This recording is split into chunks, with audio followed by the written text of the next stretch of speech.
I was at home with my children, coming from school, and my dad phoned me and he said, I could hear this noise in the background, and it was my mum, and I thought, what's going on?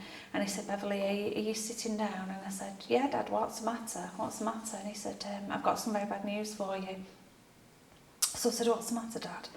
And he said, your Uncle David's passed away. And I said, pardon? He said, your Uncle David's passed away. I said, how?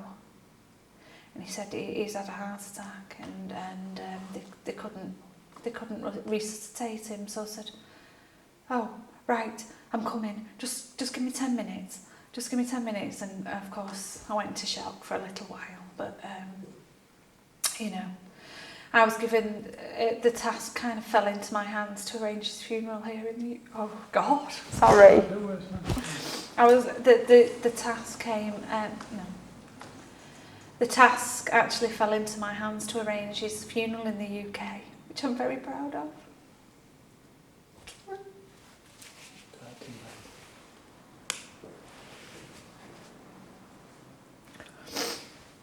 Do you want to know about that or anything? No, I don't know go into detail of that. Yeah. Okay, let me get rid of that. No, right. Get your breath. It's just, I get dead sentimental. I don't know what's the matter with me. Sorry. We you know, we want you to be natural, and this is a natural kind of reaction. Right. What do you want to ask me now? Sorry. So how would you remember him? I remember my uncle always having time for people. He was 100 miles an hour man. 100 miles an hour. Everything was done at 100 miles. You know, he tried to fit so much in and live the life of 10 men. You know, he did so much with his life, and I'll remember that. And he was a very positive man. And he'd always ask about what you're doing and what you're getting up to, and he'd always sort of put a positive spin on things. Sorry, my nose is running. And that, you know, what would you miss about him? Although I didn't see my uncle every day or every week, I always knew he was there, and I'll miss knowing he's out there. You know, I'll miss knowing he's in the States doing his thing, knowing that he's not going to jump on a plane and come back to Manchester for us to take him around and see everybody.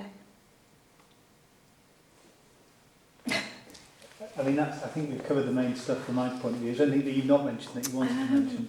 It's very nice. I mean, you know, it's always going to be a fairly small part of the whole thing. Oh yeah, I know that. I've got in about the shows and us jumping at, you know, is there anything you want me to do or no? No, that's great.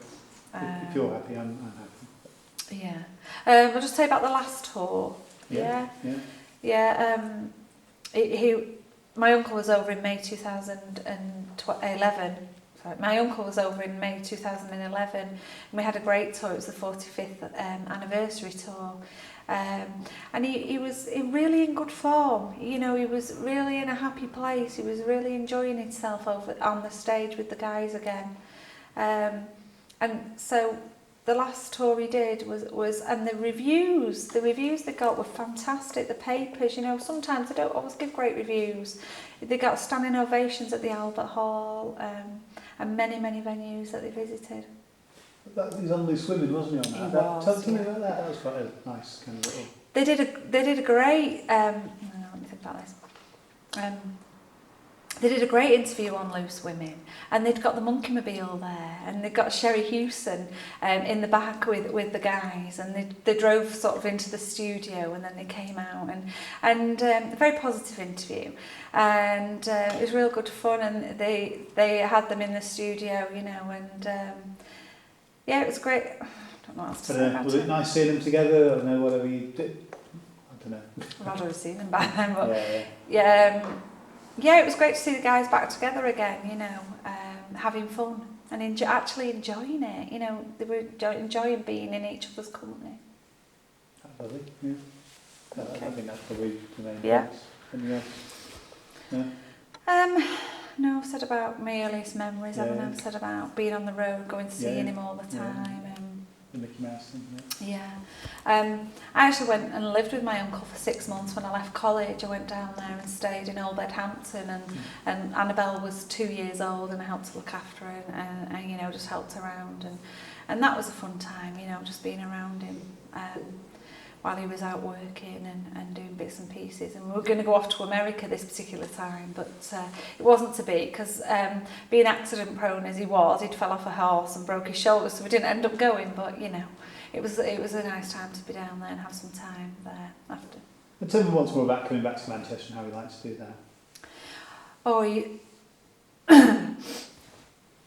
whether it was getting off a plane or getting off a train, he used to love coming back to his old town in Manchester, and he used to say, Bev, come on, will you take me back? So I'd get him in my little car, you know, and off we'd go, and we'd tour around, and we'd go to Openshaw, you know, we'd go to the old school at Varner Street, we'd go to Lee Street Congregational Church, where we are today, and we'd go and visit his mum and dad's grave, and you know, and then go back to Clumber Road and have a look at the old house, you know, and he loved to see the old neighbours and people around, and when the aunties and uncles were alive, we'd go and visit Auntie Flo and Uncle George and Auntie Betty and Auntie Jessie, you know.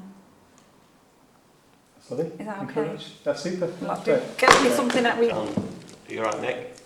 I am, but I will be. Let's not know me. Coke. You Okay. sound very quiet. Good. Yeah, everybody good? Yeah. But Gerald, what was David like as a little boy? As a little boy, actually going back now in time, 60 odd years ago, he was pretty similar to me really. He was a little sportsman. He wanted to be into sports the same as what I did. I remember him playing soccer, cricket, the same as what I did.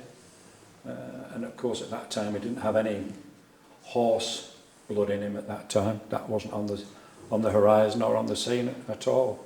But he likes his sports, and he was a little mischievous little thing, just like me, I suppose, at that time as well. And we were pretty similar lads really. I was a little bit older, probably a little bit taller at that time as well. But I think we had similar outlooks on life. Similar backgrounds, very similar backgrounds. No, he was a good little lad, he was. I do remember that very well. I remember. Could you see signs of what he was, you know, that he had the kind of potential to be a kind of world famous performer? Not very early on, no. I would say when the earliest recollections I can go back, I would be about 5 or 6. And we used to come from Denton to Openshaw, visiting uncles and aunties and cousins. And at that time, which would be the late 1940s, no, I would say no. But and of course then David got to that age where he got into the church, got into the pantomimes in the church, and then became more interested in the theatrical side of life maybe, and took a great interest in it. And he did. And like Beryl and Hazel have said, he was a natural entertainer, and he really was a natural. And when you looked at him years later, he was just a born natural entertainer, and that's what he wanted to do, I guess, all his life. And he did. He entertained and brought a lot of happiness to people. And do you remember him getting his first professional work? Do you remember getting Coronation Street? I remember him getting Coronation Street. I remember him reading on the radio, reading short stories on a Saturday. And I can remember being, as a young lad myself, gathering around the radio on a Saturday. We didn't have TV then, which is unusual these days. And we used to just gather around the radio on a Saturday and listen to Cousin David reading. And he could read, and he was a marvellous... his diction was, I always remember his diction, and it was such a long time, it was 60 years ago, 50 odd years ago, and his diction, I can hear it now, that's why I think one of the things that helped him to become the actor that he became. The entertainer. You said he had on telly. Would you have seen him on Coronation Street? Yeah, I do remember seeing him on Coronation Street. We probably got a TV later on, but before then, when he was reading on the radio, we didn't have TV. But I would imagine Dad went out and thought his nephew's coming on TV, so we better get a TV. So I'm sure Dad must have gone out and made sure we all saw him on TV and didn't have to go knocking on next door and come and watch your telly, like we used to have to do in those days. To watch a cup final, we didn't have TV, we used to go up the road. So. What are your memories on Coronation? Even in those days, it was quite a big deal. Yeah, it was a big deal in those days. just unbelievable that we had somebody on TV working for a national institutional programme that it was then, and it is now, probably even more so now. And our little cousin, there he was, acting the pants off Pat Phoenix probably, or whoever was in the cast in those days. And he didn't have long enough at it for me. He should have had a big deal on that. Years later, they should have had him back years later, but they didn't. So, but no, it was a lovely, lovely feeling that a member of our family, the Joneses, just a normal little family, one of their family was on the TV. It was lovely, really, really nice. In terms about him going to become a jockey, did he talk to you about that at the time? No, he didn't. No, I don't remember him talking about it at all. But his love was horses, and luckily I was over in Florida a few years ago, and we went to the stables with him, and his passion was just there. And I can remember him once, he was mucking out, and I was there videoing him mucking out and looking after him, feeding the horses. And as he's mucking out, one of the horses did another poo. And as soon as it hit the deck, he scooped it up, didn't go for a shovel, he just scooped it up and threw it out. I don't live in poo, he said, so the horse doesn't live in poo. And it only just hit the deck and it was gone. And he thought so much of the horses, like, you know, didn't want them to live in dirt and filth or whatever. He had a lovely way about him with horses, he really, really did. Did you ever see him as a jockey, as a kid? As a jockey? No, I didn't. I remember him riding that winner at Lingfield, of course. Watched that on TV, but no, didn't see him riding the horses, unluckily. When he went out to be in the Monkees, did you ever get a sense of, did he ever tell you about that, or tell me about your kind of earliest knowledge of that? I think my earliest knowledge of that was Davy getting the part, and then us all watching it on TV at home. Just tell me about that. Tell me about your memories of watching it on TV, the first episode, I guess. Gosh, here's our cousin again. He's done Coronation Street. He'd done Z Cars as well, of course. And here he is now in the United States, which is on the other side of the universe. It's 1,000,000 miles away from the UK. It was in those days, of course. And here's David. His cousin David is a star in America, and we're all glued to watching this wonderful programme. And I think it was wonderful, and it still is. Why it isn't on now, I'll never know. It should be rerun, but it was a lovely, lovely feeling. Here's our David again, and he's cracked it again, and he's doing really, really well. And it was really nice, and it was a good, clean programme. No bad language in it. It was funny, and there was nice music in it. And it still is good music. Tell me about when he came home and the kind of scenes that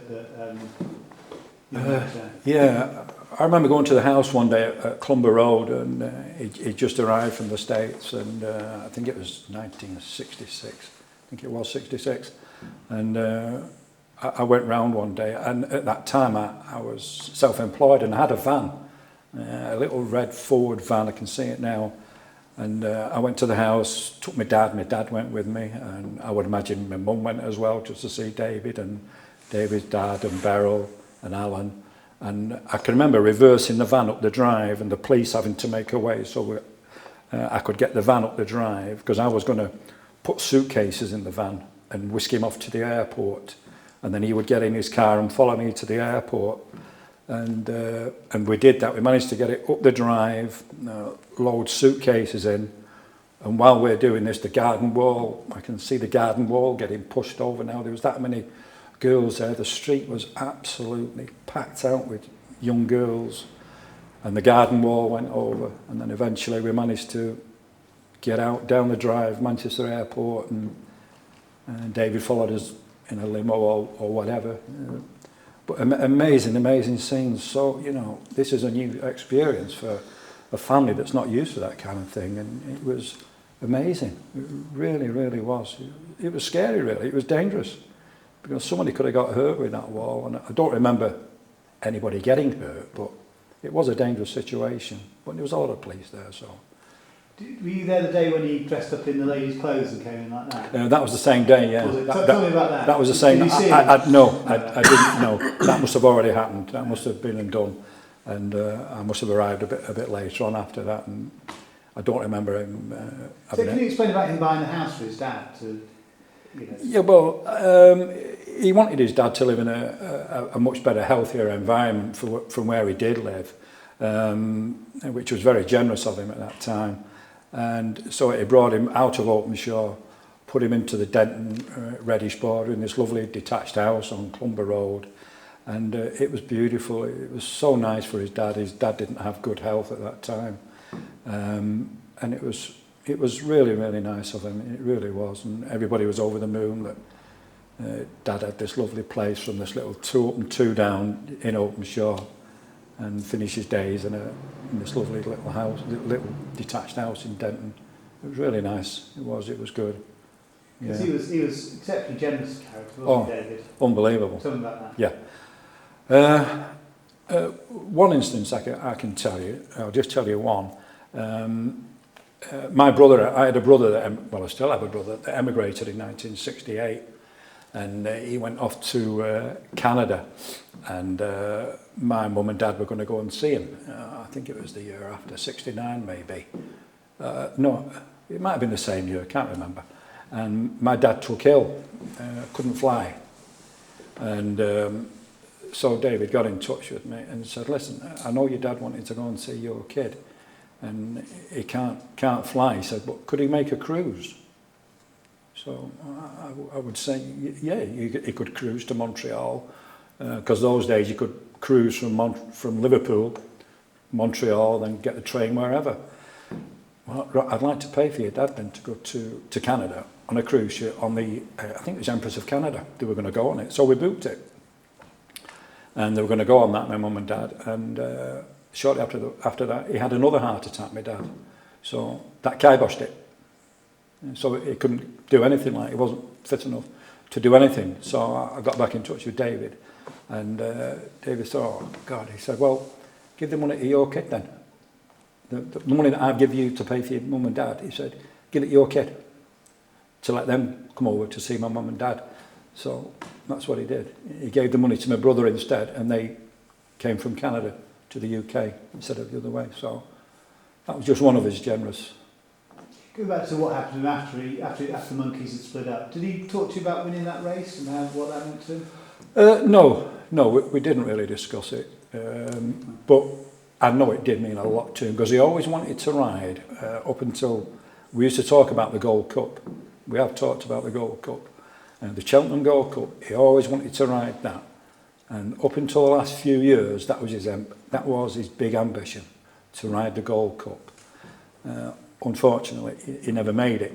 But that was one of his things that we did talk about, was the Cheltenham Gold Cup. He wanted to have a go at that, but unfortunately he didn't. So tell me how you think he'll be remembered. Well, I think one of the things that we've just hit on was his generosity.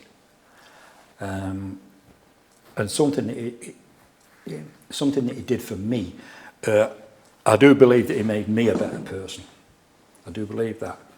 And of the amount of time that I did spend with him over the last 10 years, spent a lot of time in his company.